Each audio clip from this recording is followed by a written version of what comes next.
तुमच्या आमच्यापैकी बऱ्याच जणांना मांजर पाळण्याची इच्छा असते, हौस असते. मात्र पुण्यामध्ये या मनीमाऊच्या एका चुकीमुळे तिच्या मालकिणीचा जीव गेलेला आहे.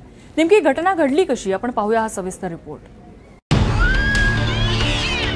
या मांजरीची मटण खाण्याची हौस तिच्या मालकिणीच्या जीवावर बेतली आहे.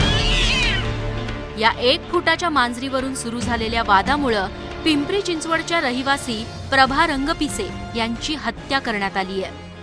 म्हाळुंगे परिसरातल्या पत्र्याच्या चाळीत राहणाऱ्या प्रभा रंगपिसे यांनी ही मांजर पाळली. रंगपिसेंचे शेजारी साळवे यांनी काल मटणाचा बेत आखला. मात्र रंगपिसेंच्या मांजरीनं मटणाच्या ताटात तोंड घातल्यामुळे साळवे कुटुंबियांचं रक्त खवळलं.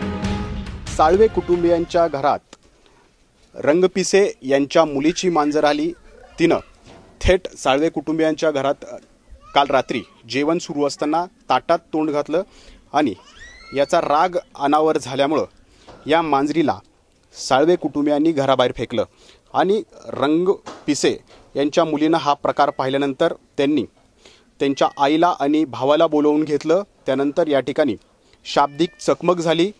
परंतु या रागातच साळवे यांनी काही जणांना या ठिकाणी पाचारण केलं.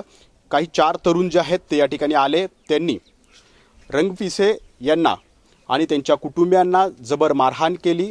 साळवे आणि त्यांनी बोलावलेल्या माणसांनी केलेल्या मारहाणीत प्रभा रंगपिसे खालती कोसळल्या, तर त्यांचा जावई आणि मुलगा जखमी झाला. त्यांच्या दारात गेलं साहेब. आता तिला आपण काय सांगतोय जा म्हणतो. मग तो मला काय म्हणतोय, त्या मांजराला खलास करेन. मी म्हणलं जर कर खलास. नंतर डायरेक्ट 4-5 पोर आली, डायरेक्ट दानादानी आमची. त्यामुळे तर बाई मिळेल. तर तिथं माझ्या मम्मीला डोक्याला लागलं. ते बांबू मारला ना, माझ्या मम्मीच्या डोक्याला लागला. माझी मम्मी डायरेक्ट तिथं पडली. ते उठलीच नाही अजून, डायरेक्ट डेटच झाली कायमची. म्हणजे मला दोघांनी मारलेलं आहे. मला म्हणजे डोक्यात पाईप घातला माझ्या पायला, म्हणजे आणि मला लाताबुक्कीने मारलं पाहिलं. आणि भावाला माझ्या लाकडाने मारलेलं आहे आणि त्याला पण हात लाताबुक्कीने मारलेलं आहे. आईला माझ्या तिथे लागले डोक्याला. खरं तर ही घटना समजल्यानंतर पोलीसही चक्रावून गेले. प्रभा रंगपिसे यांच्या हत्येप्रकरणी 4घांना अटक करण्यात आली आहे. त्या भांडणामध्ये सौ प्रभा मोहन रणपिसे यांच्या बरोबर हातापाई झाल्यामुळे किंवा त्यांच्या डोक्यात काठी मारल्यामुळे त्यांचा या प्रकरणात मृत्यू झालेला आहे. आणि या प्रकरणी 4 आरोपितांवर 302 प्रमाणे गुन्हा दाखल करून त्यांना हिंजवडी पोलिसांनी ताब्यात घेतलेला आहे. अमोल बालगुडे, गणेश उर्फ भैया पाटील, आकाश मोंडे व राजू साळवे अशी या आरोपितांची नावे आहेत. पुढे हे प्रकरण न्यायालयात जाईल.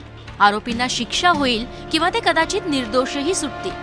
मात्र ज्या मांजरीमुळे हा सगळा प्रकार घडला तिला आपल्या चुकीची ना जाणीव आहे ना शल्य. पुन्हा मटणाचा वास काढत ती शेजारच्या घरात घुसखोरी करेल. मात्र त्यामुळे एखाद्याचा जीव जाऊ नये एवढीच इच्छा.